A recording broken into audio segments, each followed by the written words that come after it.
Good morning, evening, afternoon, everybody. Welcome by this at this webinar. We are super excited here with the team of Talent Solutions and Carve to get this all going for you guys. We have many people dropping in any seconds, so we are giving you a few more minutes to drop in, and then we start this webinar. So hang in for a few minutes, and then we start.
All right, everybody.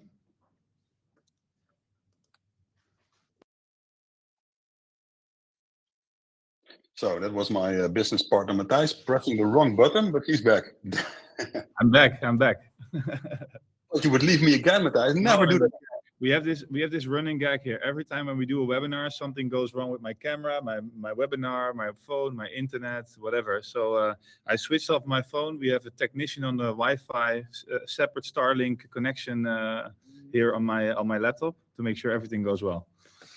Today it will be fine. Yeah. All right, so welcome everybody. We have a huge group joining today from all over the world, and I see a lot of activity in the chat already. So keep that going. Our team will have a busy job moderating today. We're gonna start this webinar together with the ManpowerGroup Talent Solutions team, John, Jocelyn. We've been working on this together, and amazing to have you here to talk about the results of our collaboration. We had an earlier webinar for the people that don't know that with the group earlier. I think last year we shared what we were doing together. And this, we promised the group, let's go back when we have the results. Well, that's today.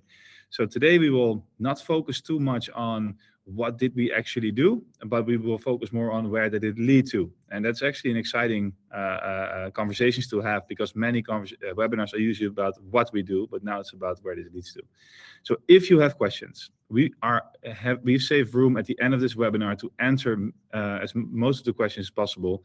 However, we also have moderators, so feel free to ask questions in the chat. And the last 15 to 20 minutes, we take the time to go in discussion with you.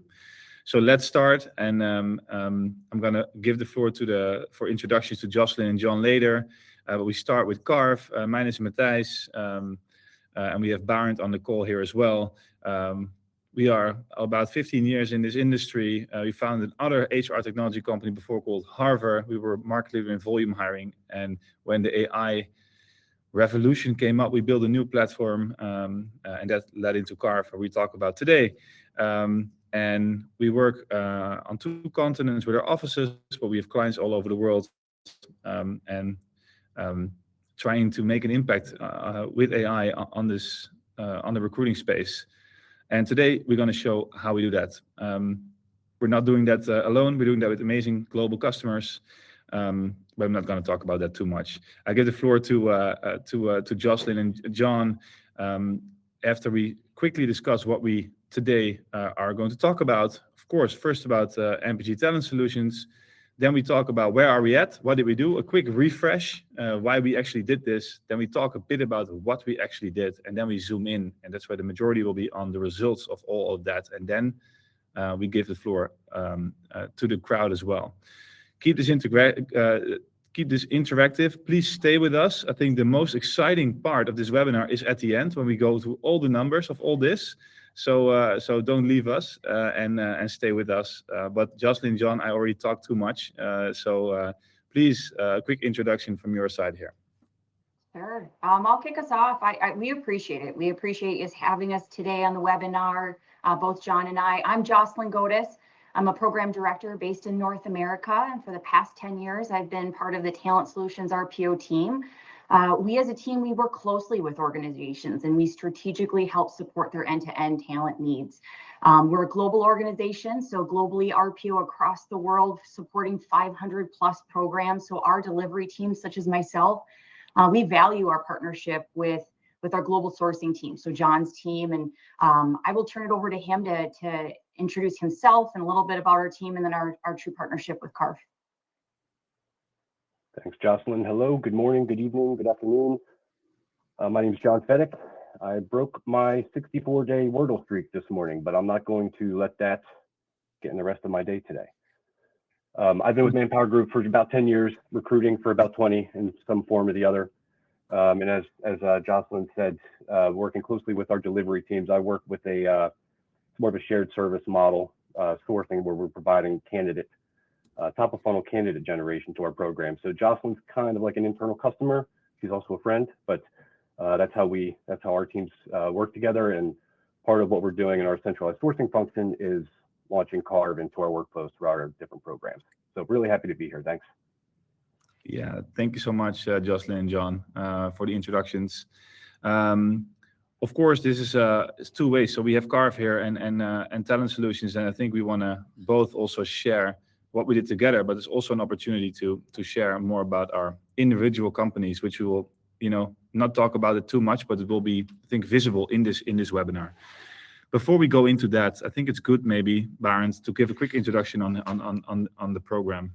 Yeah, absolutely. And what's happening out there. I'm really excited for this webinar. We do many webinars, and this is really about the impact of what we do. And I think if you look at the AI wave that's going on, there is a lot of marketing fluff out there, a lot of promotions made with AI, of course, but now we're going to talk about impact. And I think that's really exciting. So what's happening out there? I think it's safe to say that anyone that is in this webinar today is working with AI already. It's all over the place. And it's a new technology, it's a new innovation. I believe it's a new paradigm. It's really a new reality we're entering as a world, so also as recruitment organizations. And in that transformation, because these transformations happened before, right, with the digital revolution, the internet revolution, and if you go way back, the industrial revolution, people, humans, and organizations go through defined stages. And it's interesting to share this because it puts what we do with Talent Solutions into perspective. Everyone starts with testing the waters. And maybe you all remember the first prompt you ever did. And hopefully you were amazed by the output of probably back then ChatGPT and today with other tools. And you think, hey, this could be useful. In the world of recruitment, what we hear a lot is people just ask to improve a job description or translate a resume. And you think, wow, this is interesting. And what happens next, and we see this happening a lot, and this is, I think, the most common state in talent acquisition today, is what we call the improving a process stage. So you see something that works and you start to introduce that in workflows. So in your applicant tracking system, you activate a note taker or you activate a scheduling solution. And you see the real benefit of AI. You see how it improves an existing process. But what we think is really interesting is the stage afterwards. So, I mean, when the internet came up, every bookstore in the US launched a website, right, to improve a process. It was a website where you could find the address of the bookstore and the opening hours. So it helped you to buy books, basically. Until one person popped up and started Amazon and thought, hey, I don't need physical locations to sell books. I redefine the business. And that's the moment when you leave a standardized process and introduce something completely new. And that was the challenge that Talent Solution gave us at the beginning of our collaboration. We don't want just to improve on a little spot. You know, we want to look holistically at how we work, and we want to improve on what we're doing, with clear goals about improving the process for candidates, recruiters, and clients, of course. And this happens many times before. I like this metaphor, and then I will stop with my history lessons. But during the Industrial Revolution, every factory got a steam engine. And I love old heritage places. If you look at the steam engine, it was connected with cables, with cogwheels, with transformers. It was connected to every part of the factory. And then the electrical engine came. And what companies and industries did, they removed the steam engine, they put the electrical engine in exactly the same place, and it improved something. I mean, the smell was better, but the models changed the same. They didn't change the operating model. They only found out later, hey, if we put one electrical engine in each part of our process, then we really start to see a change. Well, we're not going to talk about steam engines today. We're going to talk about artificial intelligence. So we're not in the industrial revolution. We are in the intelligence revolution. So let's really focus on recruitment now, and let's show what intelligence revolution, the intelligence transformation, what that means in the world of recruitment.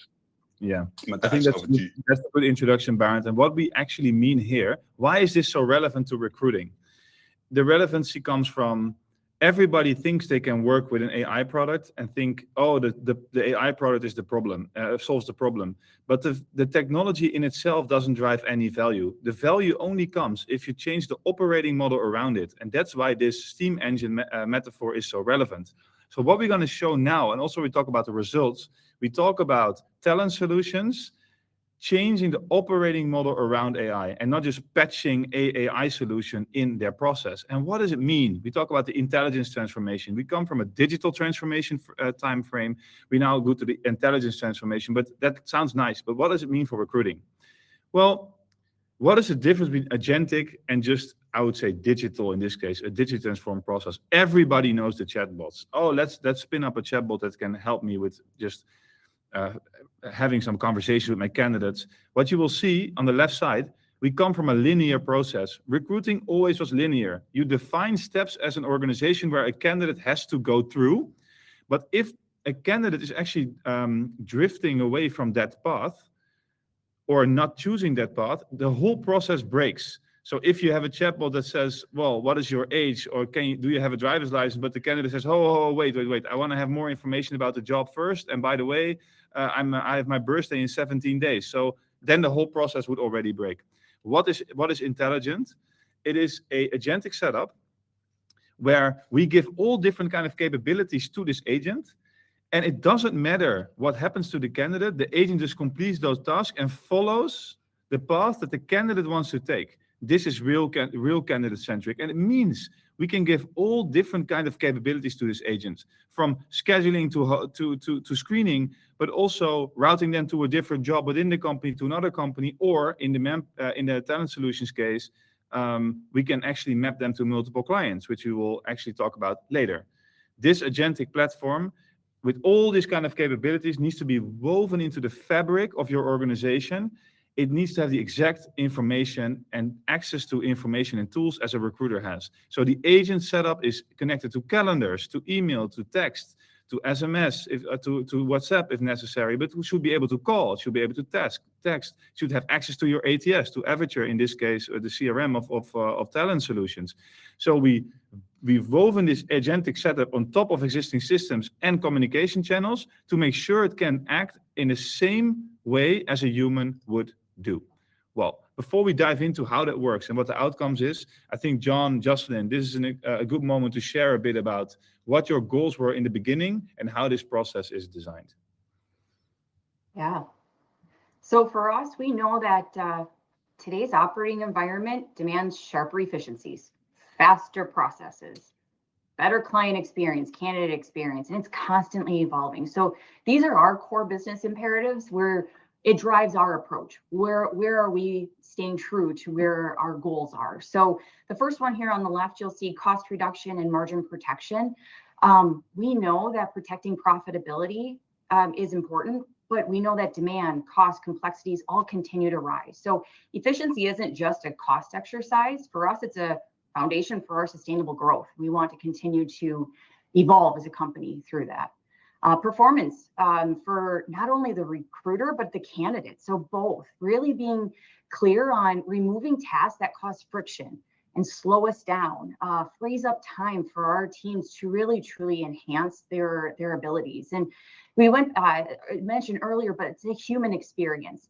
AI doesn't replace it, it enhances it. So for our recruiters, I think about it as more of their superpower, right? It allows them to perform at a different level and it enhances who they are and their ability to provide a better candidate and a better client experience.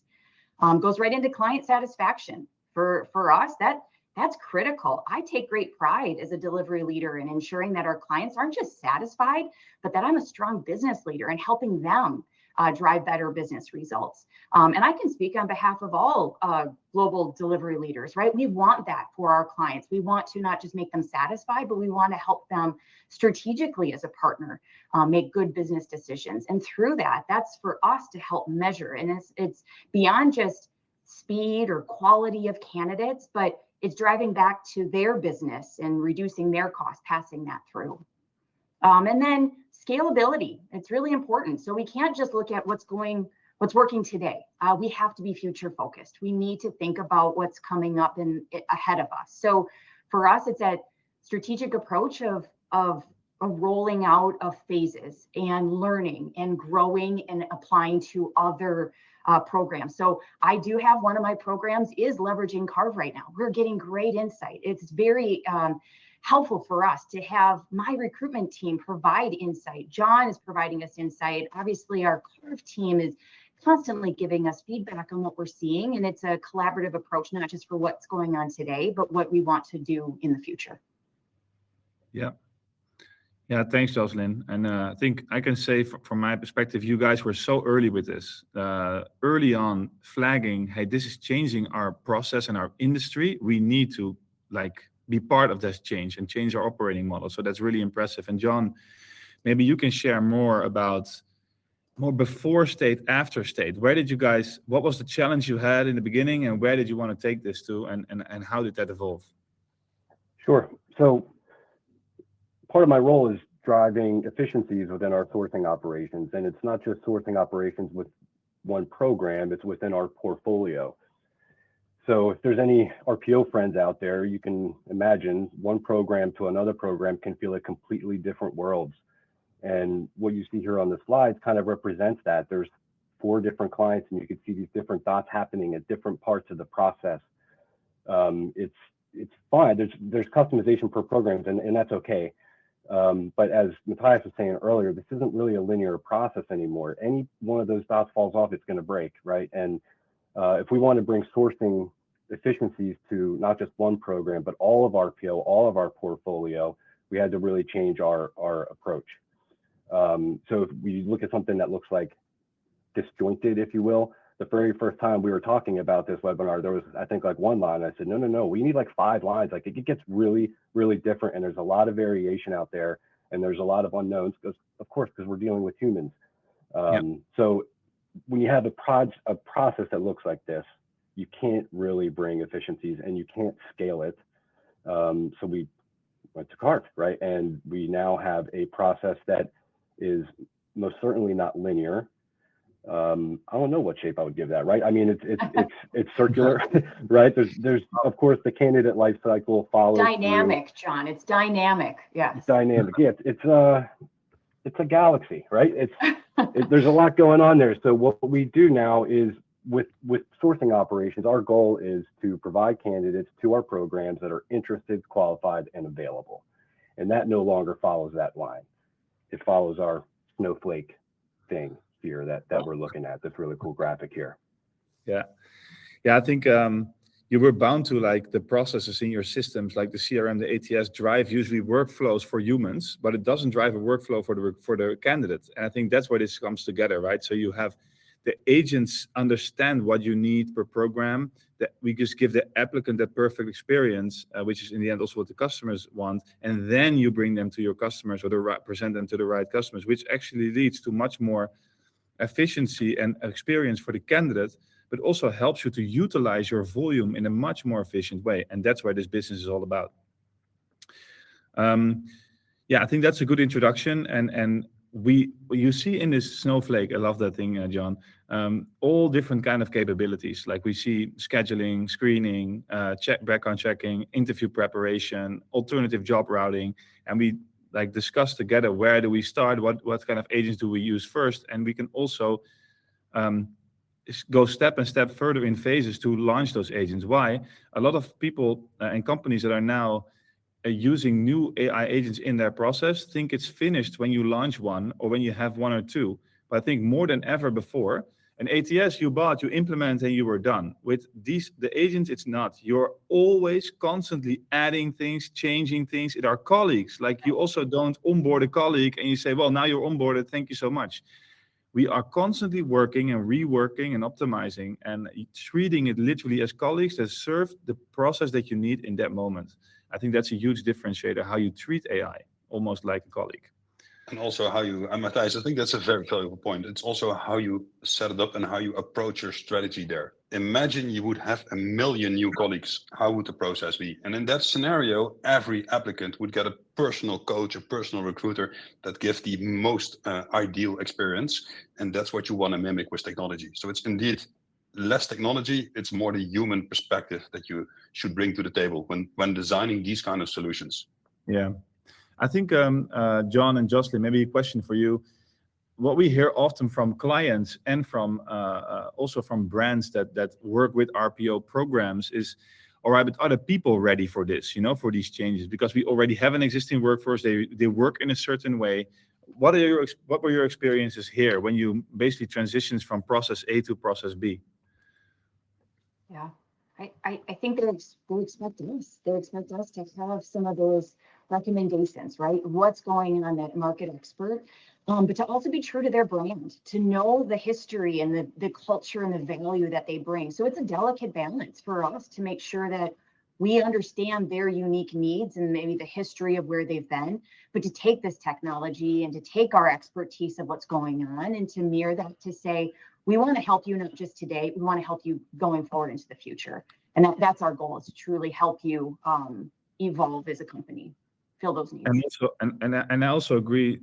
One of the first things you guys said to us was, we are a human organization. So that's also why you see the red dot. It's human tasks and oversights. We never delegate part of the process to AI to make decisions that are so important that the human should make it. So we have a process here driven by AI, but with strong human oversight. And that is also, I think, the mindset that we should have together, how we look at our efforts and how we should look at recruiting teams, that they are the orchestrators of this process and escalations go to them. But a lot of the work is actually be done faster and better with the AI in this process. I think that's a good segue, Barend, into talking like taking the most of the time of this webinar to talk about the results, because I think this is something, if we look at the industry, I think also in the announcement of the webinar, it is now talking about output. Like, how do we show that the steam engine is not just there and it smells better, but it actually leads to more efficiencies? Because that is in the end the goal, you know, when you install it. So let's talk about that.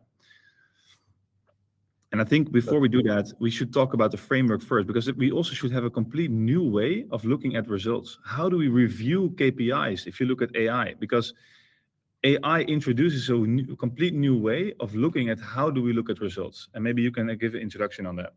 Yeah, it's interesting because you start steering a team of AI agents, and we have century-old models on how to steer humans. And if your background is IT, we have systems and methodologies to monitor IT systems. But here we are in a combination. We want to monitor technology as if it was human, and we want to see how the performance of this technology cascades down to a way that basically impacts the bottom line. The introduction of Jocelyn. We're not doing this just, I'm doing it because I also think it's a lot of fun, but we're also doing it to make impact. So we created this model to monitor the performance of our agentic framework. And before we look at the results, let me explain the framework. Even if you don't work with Scarf, I think it's an interesting way to monitor agentic investments. So the top is the AI autonomy and quality. We are re-engineering a process where intelligence, artificial intelligence, not human intelligence, takes over responsibility. And we have to know two things. Are they doing that at high quality? And are they doing that in an autonomous way? So are they doing it in a way that drives quality? And if they have problems, if the agentic layer, if the agents can't do anything, do they hand it over to the human so things don't get stuck? So the first one, AI autonomy and quality. But it's not a fully AI process. AI works together with humans. And in the world of recruitment, AI works together with candidates and with recruiters. So if the AI performed the task as if a human would perform a task, normally a human would hand that over to the next human to take it on. In our scenario, in the talent solution scenario, the agent needs to complete the task and then hand it over to the recruiter. We have to monitor how that is working. Because if that handover breaks, if that collaboration breaks, well, if you have a team of humans that are not functioning together, the whole system breaks. If you have agents and humans not working together, the system breaks as well. And then it cascades down again. And then you get to KPIs, I think that we're all used to. So KPIs that are recruitment specific. How long does a process take? How much time is spent on a process? How many of the candidates did we place? How was the candidate utilization? And we already know because, well, these KPIs, also with our previous company, we've been using them for decades already. If you improve on those KPIs, you will improve the bottom line. But this is how the pyramid cascades down. If you introduce agentic layers, start at the top and then see how it dribbles down until the moment it hits your performance. Yeah, and I think we should start with, if we zoom in on the results with the operating model KPIs on this specific program. And agree, Barend, the top of the pyramid, this is something that we rarely see in the industry, is start with reporting, is the AI actually performing? Because, for example, when you run large applicant programs, with our previous company as well, we had like tens of million plus applications coming in, but we saw customers rarely check how these conversations are actually going with applicants, so they don't see the flaws. So starting with an operating model KPI framework, if the AI is performing well, is step number one here. And maybe we can zoom in on the program. Yeah, 100%. And it's also maturity. Eh? We are in a stage of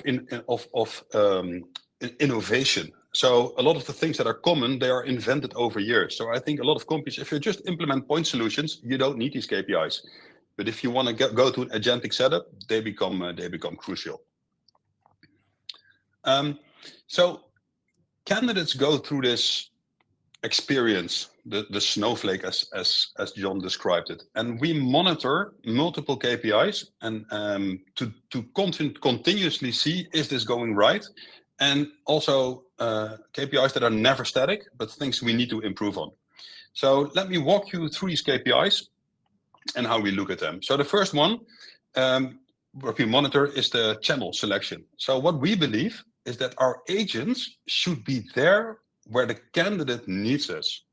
So if a candidate applies and we reach out, but the candidate is in a car, we shouldn't start a text message conversation. We should be able to call that candidate, and the agent, just like a human, if you're texting someone that's in the car and it's urgent, the person will say, hey, just give me a phone call. That's exactly what our agent does. So we monitor how are the channels used by our applicants and are we reaching them in the right place. And then when we started conversations, and sometimes these conversations take minutes, sometimes they take hours, depending on what the candidate wants, right? Sometimes a candidate leaves and comes back after a few days. But in that process, we monitor things that are important. The first one is technical stability. Is the system up and running? Well, I think that's pretty common for things that are technical. Sorry, it's maybe good to also explain the skills, because we have 1 to 5 here, and of course we work with this a lot, but it's good to introduce that. Absolutely. So anything we measure on 5-point scales, from 1 being not good, not working, and 5 being flawless. And depending obviously on the KPI which we measure, there are different definitions to define 1 to 5. High over, 1 is definitely needs to improve. 5 is it's in line and it drives the ambition of Talent Solution. So if it's on level 5, we are providing the agents, not we, but the agents we deploy are doing their job in a way that is in line with the ambition of the customer, in this case, Talent Solution. Maybe because we talk about chat and voice here as well, John and Jocelyn, how are you, before you started this, how are you looking at the chat versus voice? And of course, the voice agents are always a bit scary. We see this more and more often. What was your expectation with that in the past, and how do you look at that today? In terms of what candidates are picking, chat over voice? Yeah, and how you perceive the voice yourself, and the fact that there is a voice agent in place just takes over the recruitment process, which is pretty new still in the industry. Yeah, it's super cool. I mean, you can't really wrap numbers around it, right? But we audit 20% of the completed screens with Carve every week from the previous week. So we can see whether they're chat or voice, and the interactions are still pretty much the same. Like what the candidate is saying back to the agent or Jenny through the chat, it doesn't vary too much whether it's phone or chat, but the interaction's really cool to see. I mean, some of them are, I think there's a screenshot later, right, where they come up with a nickname for the agent. It's really cool to see, and candidates are very open to it. It's been great. And I'll say, Matthias, like, I think there's all of us probably on this webinar have experienced maybe a not so good experience with AI, right? We've had a chat bot or something where it hasn't gone well, and that's maybe it's tainted our perspective of what a chat bot or an agent would be like. And I think as we've gotten into this, we've realized, like, wow, this is very different than it was a couple of years ago or even 6 months ago. Like, it is constantly evolving, and the experience is very real. It's a real experience, not a robotic, clunky technical experience. So, and we have some examples that we've shared directly from our teams where the candidate is interacting, and it's just like that recruiter experience, and that's our goal. We want it to be that same experience for that candidate going through it. Exactly. I think what's important there is that we always take the stance, you should be able to give an online experience that's comparable to when you would like walk into a site, physical site. And what would happen when you walk into a physical site? A person would walk up and say, hey, where are you looking for? And the agent should be able to have that like capability to serve you in a way that is actually helping you in that moment to serve the needs of that specific candidate. But voice is always in the beginning a bit like, scary, because people refer with their memory on voice is like this static, robotic chatbot or a conversational bot, which is, we are far beyond that now. The quality is so good. And we also give the applicants in programs the choice. Do you want to prefer to speak with voice, or do you want to continue in chat? And voice is every week is growing because we're getting more used to it. I think, Barend, if we look at the data points here, maybe we can highlight the handover accuracy, because I think that is a really important one here for in the program. Yeah, absolutely. Well, I think what's also interesting, because we talk about chatbots a lot, right? And they are designed to talk. And I think if you look at new state-of-the-art conversational AI, I mean, conversations are getting better. But I think it's not so much about talking, it's also about doing. So if you look at the setup we did for Talent Solution, the agents actually do stuff. And that's why I think task adherence is also an interesting KPI. Also, if you design your own setup to look at. So if a candidate comes in and I want to schedule an interview, and I ask, hey, is this email address correct? And the candidate says, no, you need to change it. I have a new email address.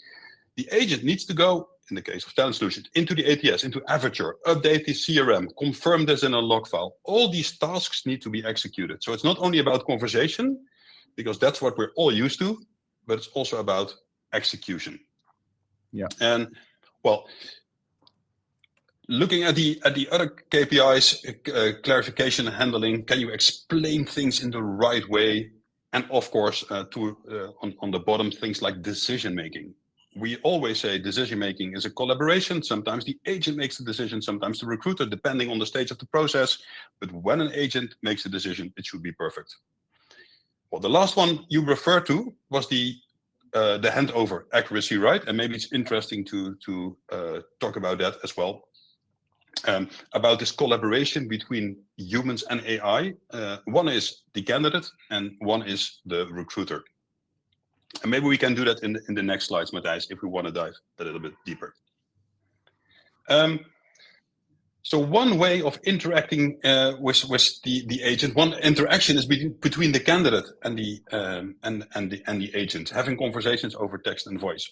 Well, in the digital transformation, we did it with Harvard as well. We got used to 5-star ratings, right? Everything was rated with 5 stars, whether it was a restaurant, a hotel, or a candidate experience. And we did this because there was no other option, unless you had to call all the candidates and ask them, hey, what do you think about this application experience? Well, that's not really scalable. But now we have new opportunities because agents have real conversations. They can also analyze how it was appreciated by the candidate. Not so much by asking a 5-star rating, but at looking at how they respond. And what we see, and that's maybe, Matthijs, what you mentioned as well, both on voice and chat, because the quality is so good, they really enjoy it. And you really see human behavior from both the agent, but also the applicant. So the applicant is not behaving as if I'm in an old-fashioned chatbot.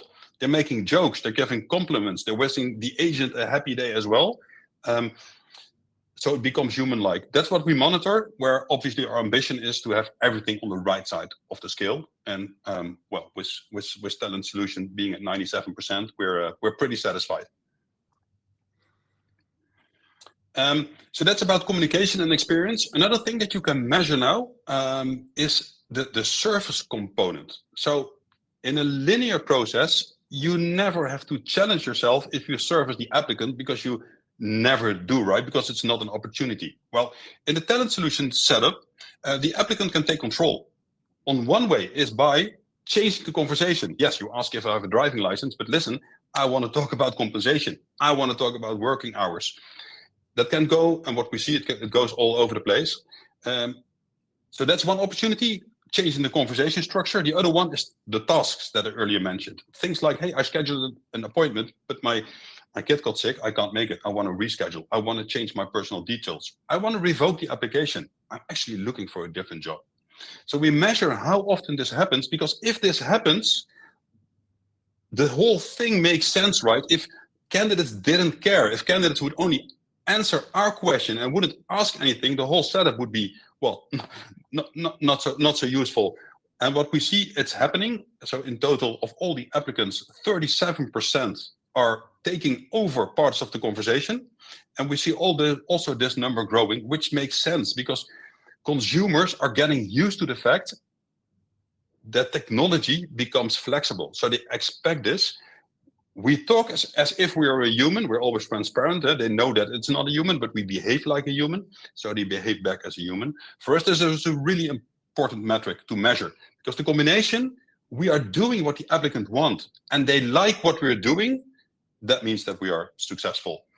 And yeah, on the right side, you see examples of giving, asking information, and obviously the PII is removed from the screenshot, but there is an appointment. They ask for the address, they explain like that it's online, of where it is. You can reschedule. So examples of candidates taking over the conversation. And I think, Jocelyn, this is typically something you like, right?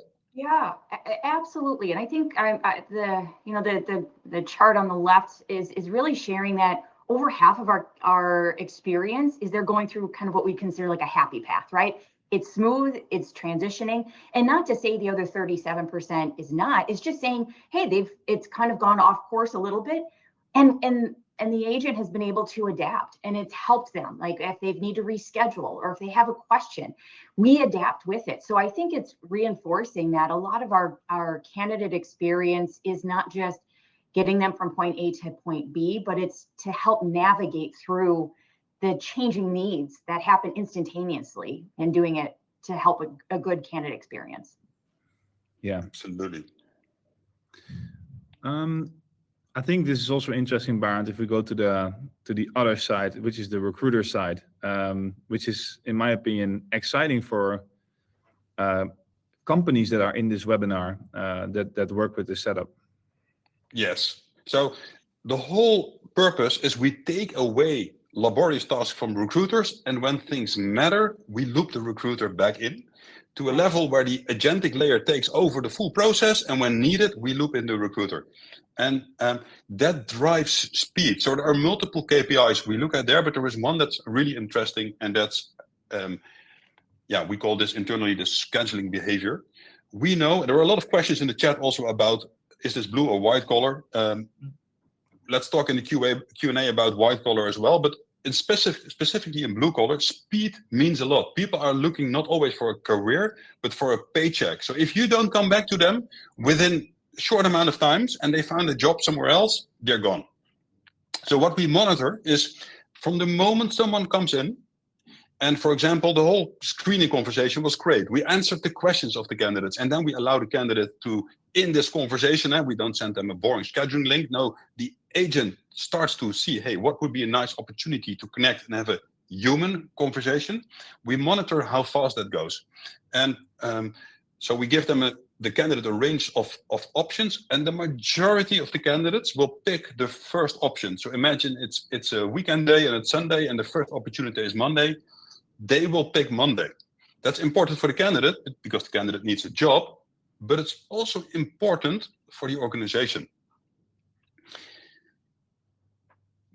Our agents are in the full process. So we also monitor and know what happens during the conversation between the recruiter and the candidate. And for many projects, these are VoIP conversations. So it's a phone call between the human recruiter and the candidate. And obviously, sometimes you get the voicemail. The candidate is just not there. And that's a waste of time for the recruiter. What we see is that if the time between the moment somebody is invited and the interview doubles, the amount of voicemails increase with 61%. I mean, think about it. That's insane. So if you wait 5 days until the interview takes place, you will have 61% more chance of hitting the voicemail than when it's 2.5 days from now. Well, in volume hiring, blue collar, and you look at candidate utilization, this is huge. So this is what the agents monitor continuously. And so what the agents literally do, I mean, that's what maybe a human manager would also do. They check the calendars of the recruiters. So, and this is just an example screenshot of a project. Imagine you have 15 recruiters on the left side. Recruiter 1, we removed names, of course, recruiter 1 till 15. And there's an SLA where the agent says, I always need 50 available time slots, because if I don't have 50 slots available, I cannot offer the speed that Talent Solution is looking for. So we monitor the calendars and we connect them to the different vacancies. On the bottom, you see 2 vacancies. Now imagine for vacancy 1, there are no recruiters available with time slots in the next 5 to 6 days. We monitor this, we flag this, and that's this is where we bother John with our emails. That's when we send out alerts to John saying, hey, something is not working here. I think this is a critical one. So what AI is not only capable of is managing a process for recruiters, but it also has access to like the behavior of the recruiters.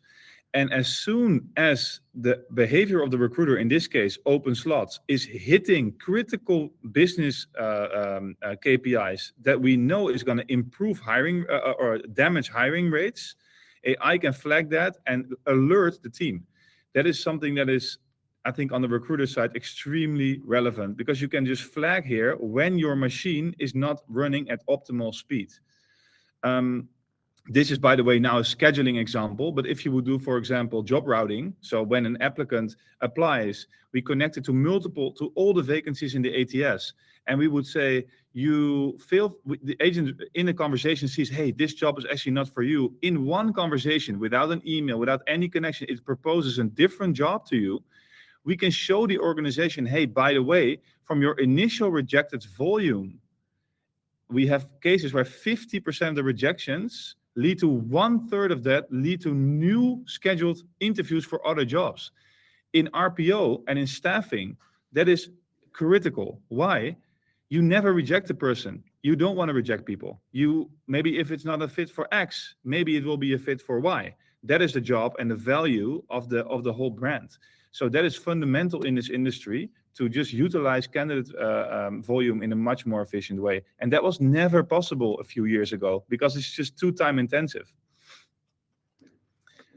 And I think here, maybe John and Jocelyn, we talk about this in the KPIs itself on the bottom line.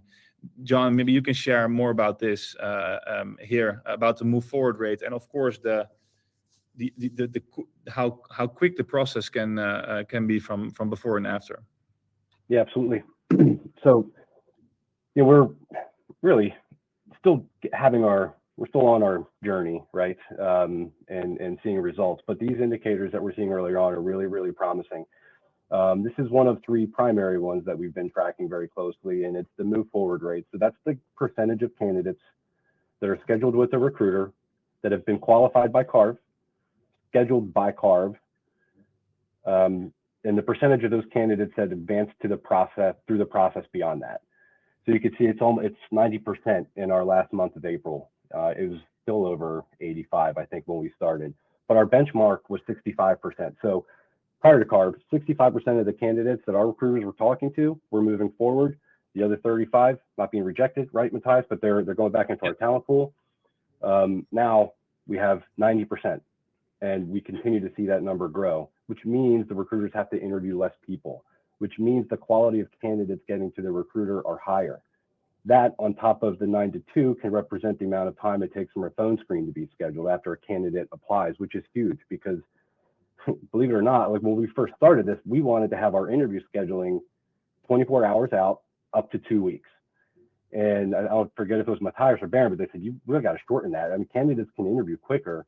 So they convinced me to do it within 6 hours. And then like a week later, I asked them, can we do it within an hour? Because some of our teams are moving that fast, and they capped the interview scheduling off at 3 days. So candidates can now interview within 2 hours. They're getting served time slots up to 3 days. So that's happening quicker. More candidates are moving forward. So we don't have the future data yet, right? But all of this speaks to hires moving through your process much quicker, getting to your business much quicker, and starting to impact your business much quicker. Yeah. Sorry, Yeah, Rob, John, I think you had something too. Yeah, Jocelyn, go ahead. I was just gonna say, and that for our customers, our clients, they're getting the fact that that's helping them get their candidates faster, and quality candidates, like Baron mentioned, right? Like you're going to lose quality candidates fast in the process, especially for blue collar, high volume roles. So this has been very critical for us, and to pass that forward through to our clients who are seeing the benefit. Yeah, I remember, John, you saying, I was first thinking in weeks, then in days, and now in minutes. And I think that is actually, it's shifting your own paradigm of what the ambition can be in speed. And I think it's just the beginning. All right, so I think these KPIs we've touched a lot about these KPIs. And I think this is a moment we have so many questions to also interact with the crowd and answer a few questions.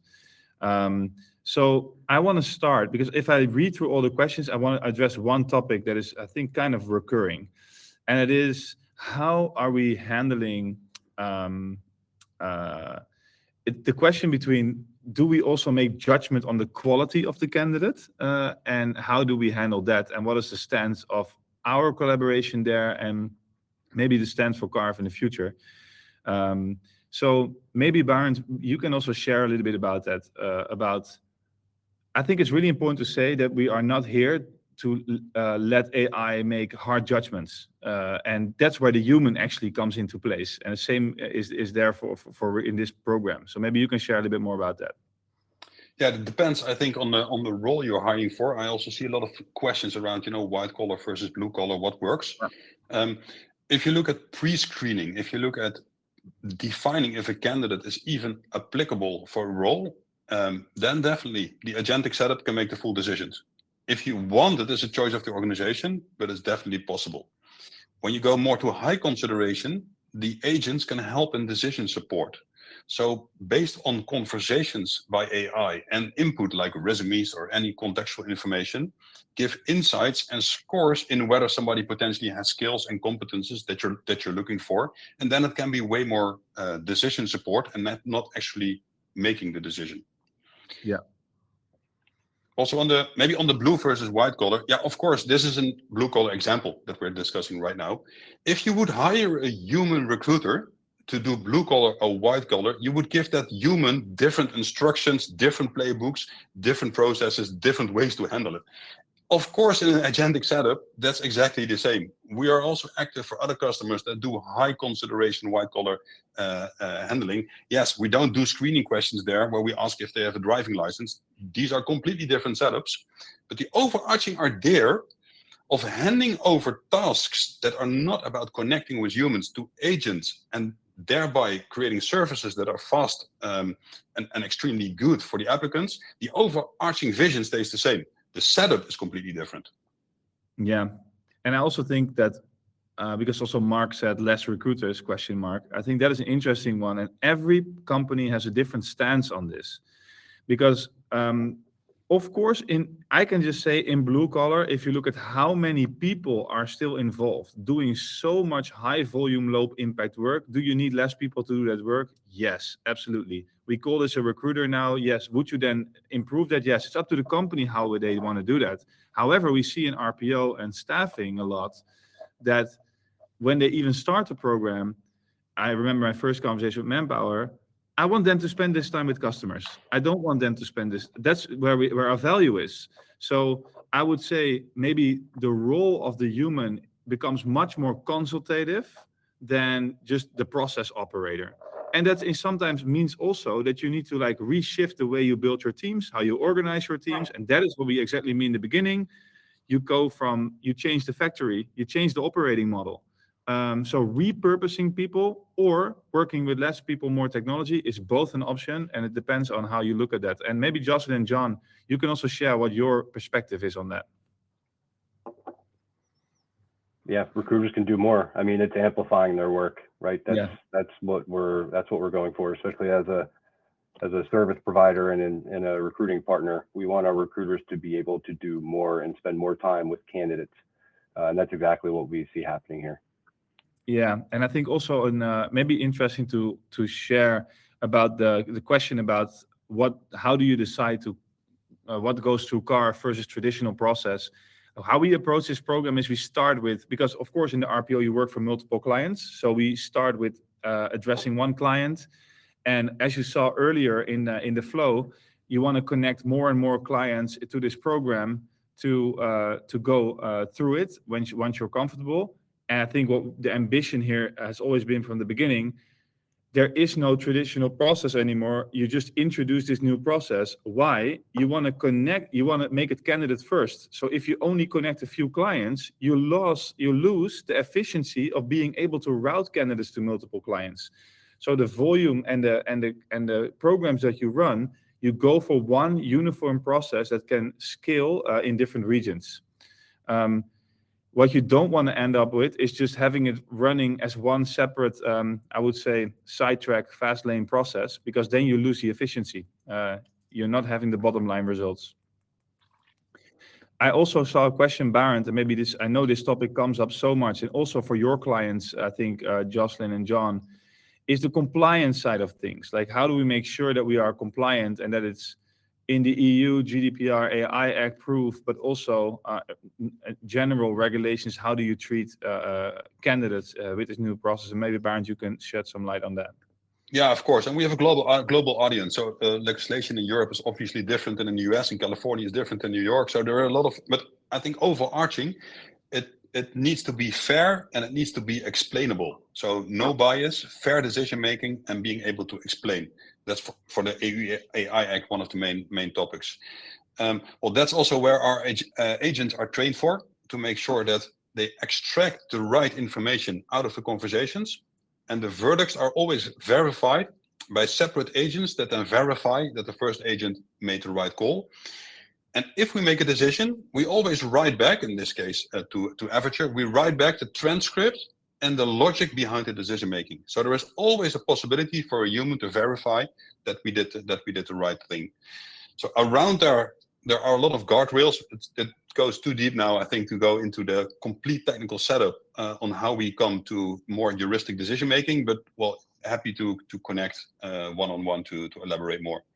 Yeah, and I think what is also important is many customers, and especially in RPO, the goal is not, and that's what we see a lot in the market, is this like almost obsessive need to let AI do everything. That's not necessary, because we should know where's AI good at and where are humans good at.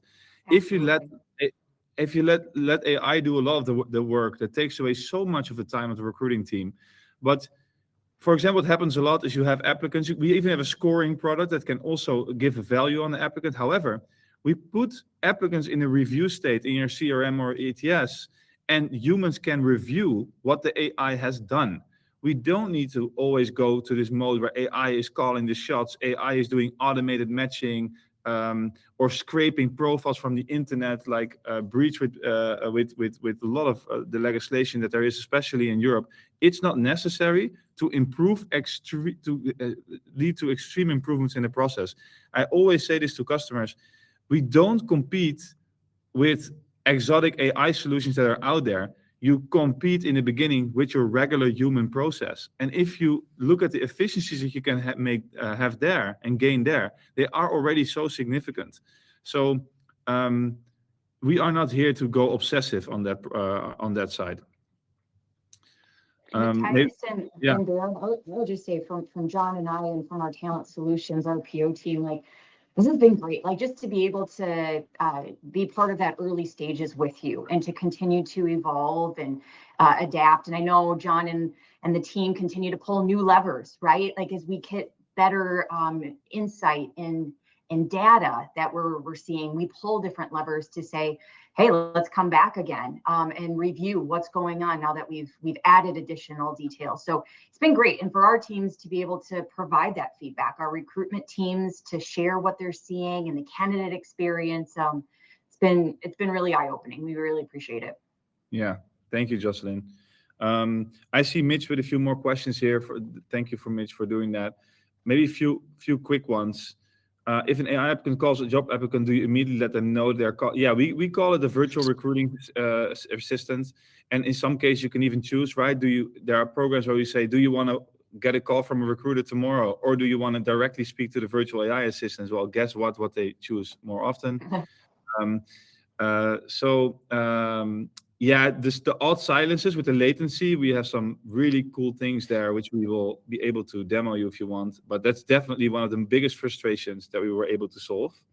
But that's something you have to hear that. That's not for this webinar, but definitely not enough time to cover all that. But we can do that maybe in a personal conversation. Barend, maybe the setup effort and on the task is also important for the RPO arm, how we basically deploy so it's two things. One is for the setup, as the AI needs to have access to the tools to do its job, right? If I can't get into the CRM, I can't update the field. If I can't access the calendar, right, I can't schedule a meeting. And then the guardrails and the instructions, for that we have a deployment tool. So we have these agents that are designed and built for recruitment tasks, and then a deployment tool to optimize them and tailor them to the specific needs of a customer. And that's why you also build in the guardrails that you questioned for. Exactly. All right, guys, I think we're at the top of the hour. I think we covered everything. So timing was right. Jocelyn and John, amazing. Thank you so much for your partnership and joining us today. Your diligence and like everything you've been working on with us is great. So thank you so much. We appreciate your partnership. Thank you. Yeah, thanks, Matthijs. Thank you. And to the audience, thank you all for joining. Feel free to learn more about Talent Solutions. Of course, they're super open to speak to you about this and about opportunities to work together. Same for Carve. We are excited to invite you to one of our next sessions, and this will definitely not be the last session between Manpower and Carve. Our goal has always been to just be transparent and open about what we achieve here and share that in public. So we will be back. Thank you. Bye. Thank you. Take care, everybody. Bye.